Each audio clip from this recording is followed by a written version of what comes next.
Hello friends, मैं जावेद और आप देख रहे हैं SA स्मार्ट फ्यूचर।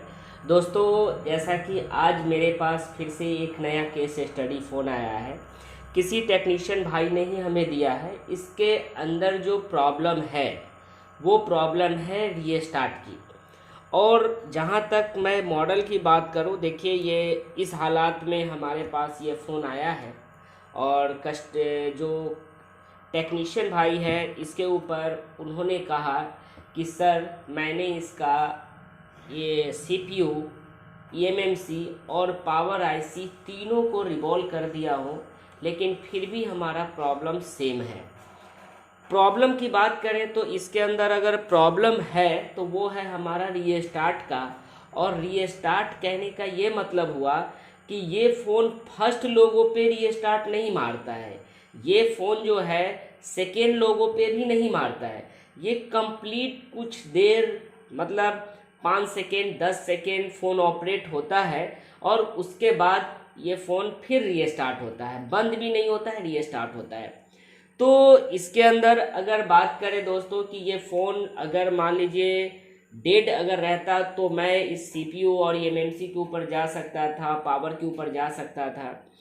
लेकिन इसके अंदर फ़ोन जिस हालात में पहले उस कस्टमर जो टेक्नीशियन भाई को जो दिया था सेम वहीं पे है। तो इसका मतलब है कि अभी ना तो इसके अंदर पावर को छेड़छाड़ करनी है और ना ही eMMC और CPU को। तो दोस्तों, इसके अंदर हमारा ये जो होता है, क्योंकि हमने रिवॉल्विंग तो कर दिया, लेकिन अच्छी तरह से रिवॉल्विंग किया, CPU को किया, eMMC को किया, पावर को किया, पावर चेंज भी किया, ये सारी चीज़ें तो आम है, ये बैठे बैठे लोग कर सकता है। लेकिन अगर वो रिवॉल्विंग करने के बाद भी प्रॉब्लम जहाँ सेम होता है तो थोड़ी मुश्किलें पैदा होती हैं टेक्नीशियन भाई के लिए। तो यहाँ पे मैं आपके सामने वही चीज़ें लाया हूँ कि आखिर इसके अंदर कौन सी ऐसी प्रॉब्लम है जो CPU और eMMC को रिवॉल्व करने के बाद भी प्रॉब्लम सॉल्व नहीं होती है। यानी इस फ़ोन के अंदर, इस मॉडल के अंदर हमने देखा है कि ज़्यादातर मोस्टली इसके CPU के बॉल का ड्राई हो जाने, जो इसके अंदर जो पेस्ट कंपनी यूज़ करती है उसके ड्राई होने से, यानी CPU और बोर्ड के कनेक्टिविटी में कुछ प्रॉब्लम आ जाती है, लेयर बन जाती है, ड्राई हो जाती है, जिस वजह से ये प्रॉब्लम आती है। लेकिन यहाँ पे उन्होंने तो रिवॉल्व कर दिया है, फिर भी सेम कंडीशन है। तो पहले मैं आपको यहाँ पे दिखाना चाहूँगा कि आखिर इसके अंदर प्रॉब्लम क्या है। थोड़ा पास लाइएगा। देखिए सबसे पहली बात, हम यहाँ पे मैं आपको लाइट को मैं ऑफ कर देता हूँ और पहले फ़ोन को मैं ऑन करके आपको दिखाता हूँ। हमारा फ़ोन वाइब्रेट हुआ, फ़ोन देखिएगा, यहाँ पे फ़ोन हमारा कंप्लीट ऑन होगा। ये फर्स्ट लोगो है, थोड़ा सा वेट करते हैं। वेट करने के बाद आप देखेंगे कि ये सेकेंड लोगो में भी जाएगा और कुछ सेकेंड, यानी 10 सेकेंड 5 सेकेंड हो या सेकेंडों में आकर ये पूरी की पूरी इसका जो वॉलपेपर है वो आकर फिर से वो क्या होगा कि रीस्टार्ट होता है। तो थोड़ा वेट करते हैं। आप देखिए कि यहाँ पे ये सेकेंड लोगों में जाता है।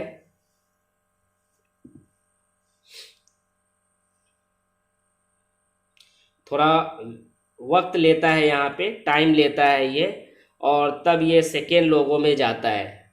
देखिए ये सेकेंड लोगों में आया, फ़ोन हमारा कंप्लीट ऑन होगा, यानी पूरी कंडीशन को, पहले इसके अंदर की प्रॉब्लम को आप पहले देखें, तब जाकर आपको प्रॉब्लम समझ में आएगा।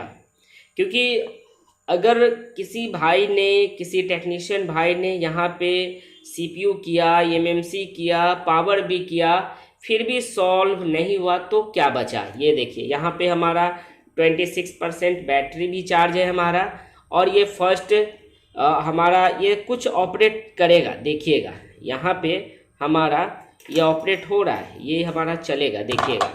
लेकिन जब जैसा कि लगेगा क्या कि ये स्लीप मोड में गया, और स्लीप मोड में जाने के बाद ये फिर से आना चाहिए।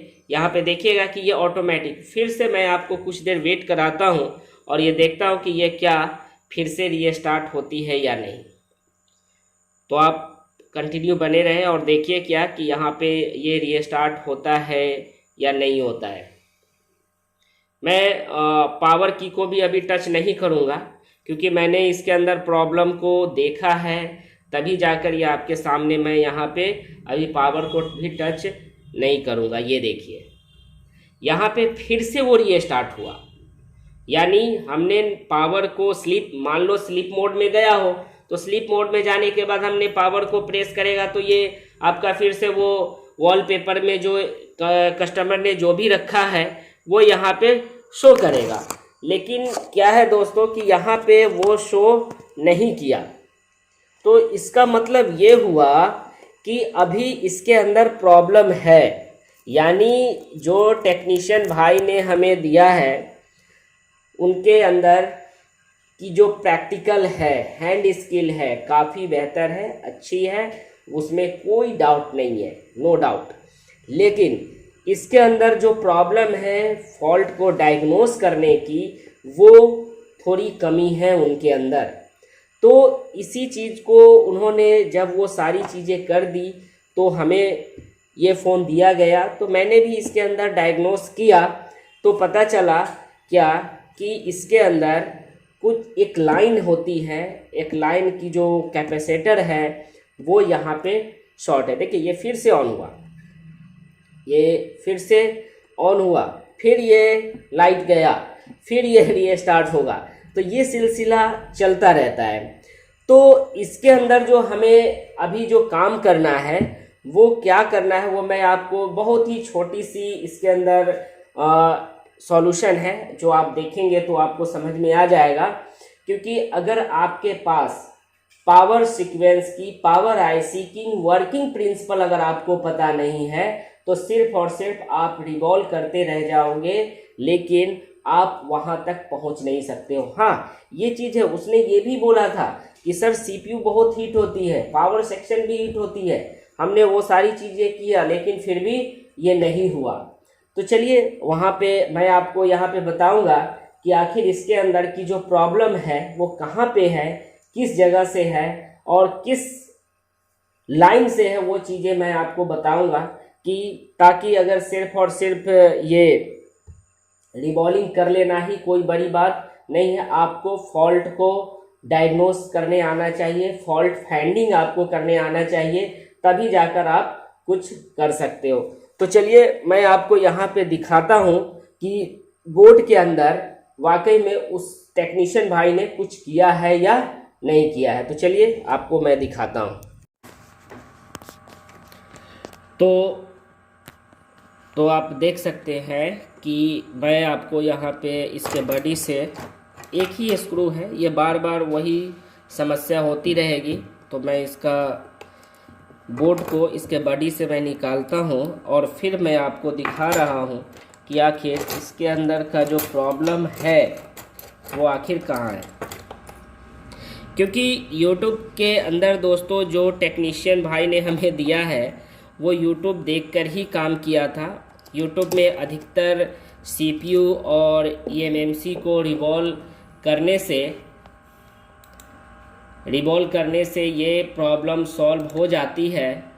लेकिन मैं आपको यहाँ पे ये दिखाना चाहूँगा कि आखिर उस टेक्नीशियन भाई ने हमें जो फ़ोन दिया है वाकई में काम किया है या नहीं किया है। तो आप देख सकते हैं कि यहाँ का जो कवर है CPU और eMMC के ऊपर का जो है ये तो वाकई में ये निकल चुका है और उन्होंने ये रिवॉल्व किया है। ये देखिए यहाँ पे साफ दिख रहा है तो उन्होंने ये रिवॉल्व, क्योंकि इसके अंदर अगर रिवॉल्व नहीं किया होता तो ये पेस्ट इसके अंदर वाइट पेस्ट होता। इस सेक्शन की बात करें तो ये तो वाकई में यहाँ पे वर्क हुआ है और उन्होंने काम किया है अच्छी तरीके से। पावर सेक्शन के एरिया का भी यहाँ पे अगर देखा जाए तो पावर सेक्शन के एरिया का भी स्टील जो है वो रिमूव है। यहाँ पे देखा जाए तो ये रिमूव है। यहाँ पे देखने वाली बात ये है कि आखिर हमने इसके अंदर पावर सीक्वेंस, पावर आईसी की कॉन्फ़िगरेशन, पावर आईसी कौन कौन सी सप्लाइयाँ आउट करती है, वहाँ पे हमने देखा कि इसके अंदर की जो एक लाइन है वो लाइन यहाँ पे शॉर्ट है। तो वो कौन सी लाइन है, क्योंकि इस सेक्शन में भी हीटिंग है, पावर सेक्शन में भी ये सीपीयू भी हीट होती है। तो सीपीयू हीट होती है तो उन्होंने सीपीयू और एमएमसी दोनों को रिवॉल्व तो करा है, लेकिन पावर को भी उसने, जी हाँ, पावर को भी उसने रिवॉल्व करके ही डाला है, लेकिन फिर भी उसका ये प्रॉब्लम सॉल्व नहीं हुआ है। मैं यहाँ पे आपको दिखाना चाहूँगा कि इसके अंदर अगर कोई प्रॉब्लम आती, क्योंकि इसके अंदर की बहुत सारी ऐसी प्रॉब्लम जो है जो कुछ सेकेंड चले और बंद हो जाए, तो वैसी प्रॉब्लम के लिए कोई ना कोई एलडीओ लाइन जिम्मेदार होती है और वो एलडीओ लाइन को भी आपको पकड़ना होता है। तो दोस्तों मैं आपको ज़्यादा नहीं, सिर्फ ये बताऊंगा कि यहाँ पे जो ये कैपेसिटर है मैंने डायग्नोस किया है, ये आपको मैं बताऊंगा कि, क्योंकि अगर मैं इसे बताने चलूँ, क्योंकि ये एलडीओ इस लाइन की अगर हम बात करें तो इस लाइन को कहा जाता है एएलडीओ, यानी एनालॉग एलडीओ है ये। क्योंकि इसके अंदर, इस पावर आईसी के अंदर जो एनालॉग वोल्टेजेस जो इनपुट होते हैं, एक्चुअल में यहाँ पे 2.9 वोल्ट यहाँ पे बनती है। तो यहाँ पे मैं आपको यहाँ पे दिखाना चाहूँगा कि आखिर इसके अंदर क्या रीडिंग है। तो यहाँ पे आप देख सकते हैं, रीडिंग की अगर बात करें हम लोग, तो इस कैपेसिटर के अंदर अगर देखा जाए तो यहाँ पे आप देख सकते हो ये कैपेसिटर है, और इस कैपेसिटर की रीडिंग की बात करें तो यहाँ का रीडिंग जो है वो है क्या, 0.065। अगर इसको फॉरवर्ड में चेक करें तो यहाँ पे इस कंडीशन में भी 0.070, यानी ये लाइन हमारा ये लीकेज है। इसके बारे में, एलडीओ की बारे में अगर बात करें तो एलडीओ के बारे में फिर मैं कभी नेक्स्ट वीडियो में मैं आपको बताऊंगा कि आखिर इसके अंदर का जो प्रॉब्लम है ये एलडीओ से क्यों आता है। जब मेरी क्लास चलती है दोस्तों, तो इस क्लास में जितने भी इसके अंदर वर्किंग पावर आईसी की जो वर्किंग प्रिंसिपल जो वोल्टेजेस हैं, क्योंकि ये यहाँ से 2.9 वोल्ट यहाँ जाती है और फिर वापस इसी पावर आईसी में ये वोल्टेज आती है। तो इसके अंदर क्या होती है कि ये एवीडीडी वोल्टेज का यहाँ पे इस आईसी के अंदर एवीडीडी वोल्टेज मिलती है। अब ये एवीडीडी वोल्टेज जो होती है दोस्तों, वो क्या है कि ये एवीडीडी मतलब है एनालॉग वोल्टेज सप्लाई होती है, एनालॉग, जो इसके अंदर जैसे माइक हो गई, ईयर स्पीकर हो गया, ये सभी जो वर्किंग है उसके लिए ये वोल्टेज जाती है, जिस वजह से ये कुछ शॉर्टिंग के वजह से लीकेज है। अगर बात करें यहाँ पे तो ये लीकेज है, इस लीकेज के वजह से ही हमें यहाँ पे ये प्रॉब्लम देखने को मिलता है। तो दोस्तों मैं सीधा आपको क्या कर रहा हूँ कि इस कैपेसिटर को मैं आपको रिमूव करके दिखाता हूँ। और देखिए, कोई भी कैपेसिटर या किसी भी कंपनी ने अगर यूज़ की है वहाँ पे, तो यूज़ की है तो इसका मतलब ये होता है कि वो कंपोनेंट किसी न किसी वर्क के लिए लगा हुआ है। तो यहाँ पे मैं इसको पहले रिमूव कर लेता हूँ, नहीं तो ये जल जाएगा। देखिए, ये कैपेसिटर को मैं रिमूव करता हूँ।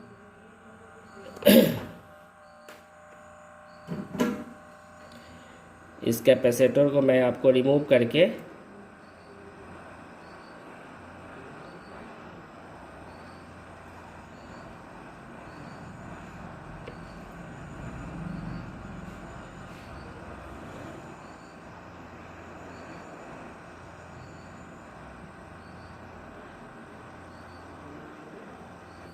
देखिए, मैंने इस कैपेसिटर को निकाल दिया और फिर मैं निकालने के बाद मैं आपको यहाँ पे ये बता रहा हूँ कि मैं निकाल लिया, तो फिर इस कैपेसिटर को एक बार मैं चेक करके आपको बताता हूँ कि देखिए ये कैपेसिटर हमारा लीकेज है। ये देखो, ये कैपेसिटर हमारा लीकेज है। ये अब रीडिंग की जहाँ तक बात करें, अगर रीडिंग की जहाँ तक बात करें इसके इस टिप्स पे, तो जो पहले रीडिंग आ रही थी वो अब आ गई है 0.312। 0.312। अब यहाँ की बात करें तो ये कैपेसिटर हमारा लीकेज होने की वजह से हमारा जो ये वोल्टेज बनना चाहिए था वो 2.9 वोल्ट, वो वोल्टेज नहीं बन पा रहा था, जिस वजह से ये आईसी हीट हो रही थी। लोड के वजह से ये आईसी हीट हो रही थी, जिसके वजह से हमारा फ़ोन प्रॉपर ऑन नहीं हो रहा था। तो दोस्तों मैं ये कहता हूँ कि अगर मान लीजिए कोई कंपोनेंट ख़राब होती है तो उसके जगह पे आप अगर ये एज ए प्रोटेक्शन के तौर पे लगाया जाता है, अगर आप चाहो तो इसके जगह पे दूसरा सेम कंडीशन का सेम कैपेसिटर आप लगा सकते हो। तो वो कैपेसिटर अगर लगाना है तो दोस्तों मैंने यहाँ पे सर्च किया है तो 4.7 UF का ये कैपेसिटर इसने यूज़ किया है यहाँ पे।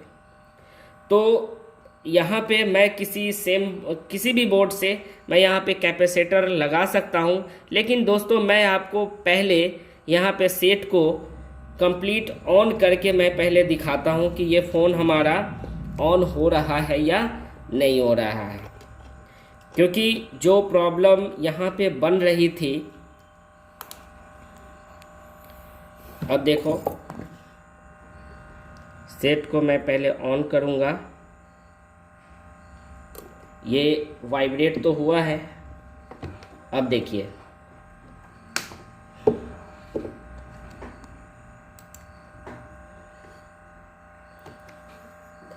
यहाँ पे फिर थोड़ा वेट करते हैं हम लोग। ये देखिए तुरंत ये चला गया। ये पहले थोड़ा वेट लग कर रहा था, यहाँ पे टाइम ले रहा था, लेकिन अभी ये तुरंत चला गया है ये सेकेंड लोगों पे। अब ये क्या होगा कि आप देखो कि ये हमारा फ़ोन रीस्टार्ट मारता है या नहीं मार रहा है। तो ये चीज़ें मैं आपको अभी बने रहे आप देखिए कि यहाँ पे ये हमारा फ़ोन देखिए कंप्लीट ऑन हुआ। अब ये देखना है, हमें छोड़ देना है। जैसे कि पहले हमने आपको बताया था कि ये स्लीप मोड में जाने के बाद फिर रीस्टार्ट मारता है। हम ठीक है, थोड़ी देर वेट करते हैं कि ये हमारा रीस्टार्ट मार रहा है या नहीं मार रहा है। देखिए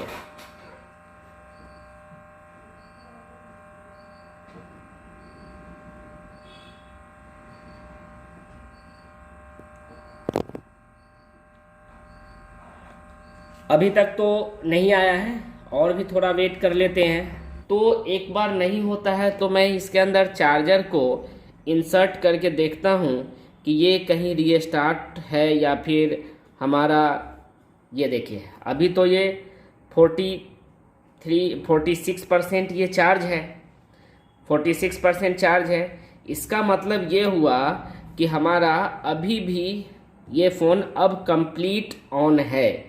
अब ये कस्टमर की जो अपना इसका जो पासवर्ड है वो तो कस्टमर समझेगा, लेकिन यहाँ पे देखा जाए दोस्तों तो जो प्रॉब्लम यहाँ पे था मेरे पास जो आया है वो बहुत बड़ी प्रॉब्लम तो नहीं थी। बस ये मैं आपको यहाँ पे बता दूँ कि ये जो कैपेसिटर आप देख रहे हो यही कैपेसिटर की ये प्रॉब्लम थी।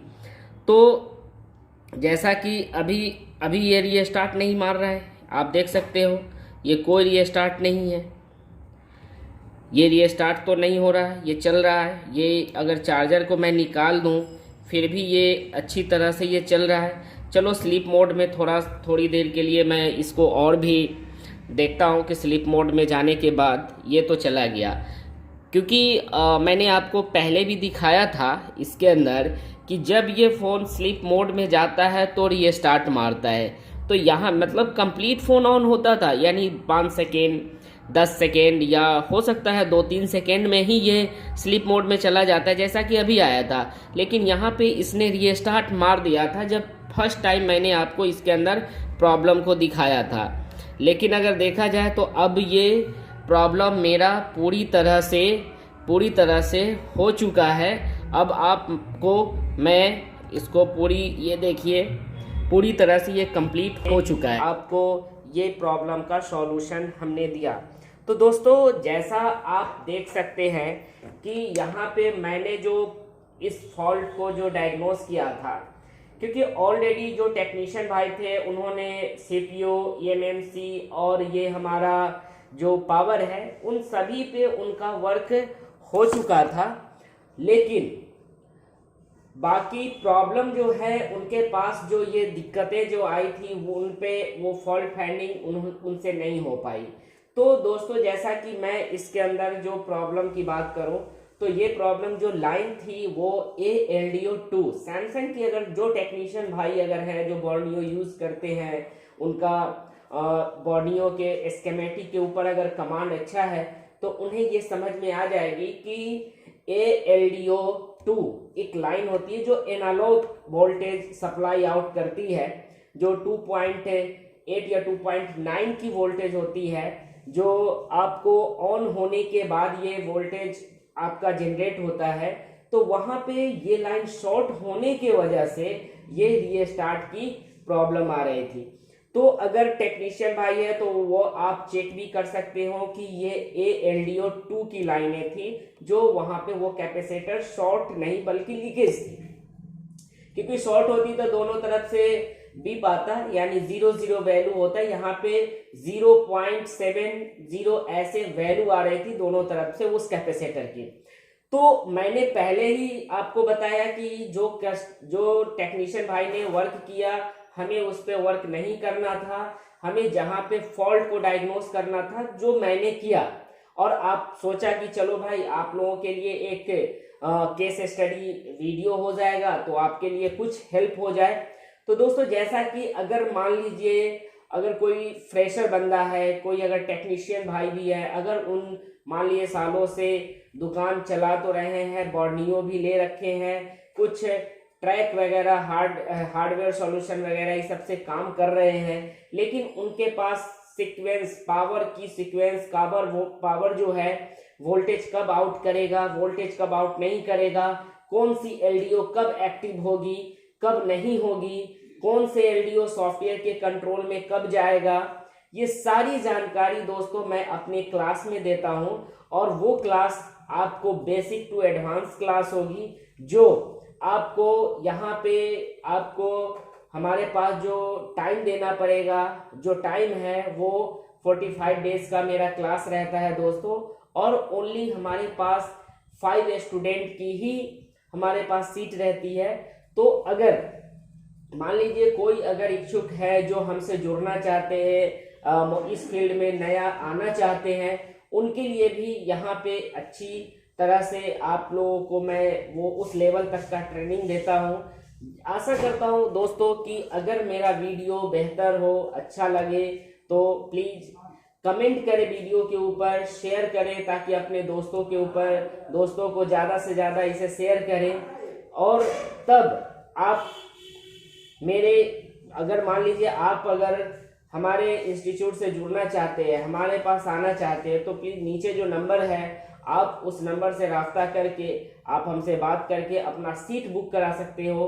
क्योंकि मेरा जो सीट होता है, मेरा जो ट्रेनिंग का जो सीट है, वो सिर्फ और सिर्फ मैं 5 स्टूडेंट को ही लेता हूँ, क्योंकि ज़्यादा भीड़ इकट्ठा मैं नहीं करता हूँ। ताकि मेरा एक मकसद होता है कि ज़्यादा से ज़्यादा अच्छी से अच्छी, बेहतर से बेहतर आपको ट्रेनिंग दे सको, ताकि आप मार्केट में बैठ के काम करने लायक हो जाए। तो दोस्तों, तब तक के लिए मैं आपसे इजाज़त चाहूँगा। मिलते हैं नेक्स्ट वीडियो में। और हमारा वीडियो अगर अच्छा लगे तो अच्छा लगे तो उसे आप प्लीज़ शेयर करें, कमेंट करें, लाइक करें। और अगर जिन भाई ने हमारा चैनल को सब्सक्राइब नहीं किया है तो प्लीज़ उसे सब्सक्राइब कर ले, ताकि आपको नई फॉल्ट से रिलेटेड वीडियो आप तक पहुंचता रहे। तब तक के लिए शुक्रिया, धन्यवाद।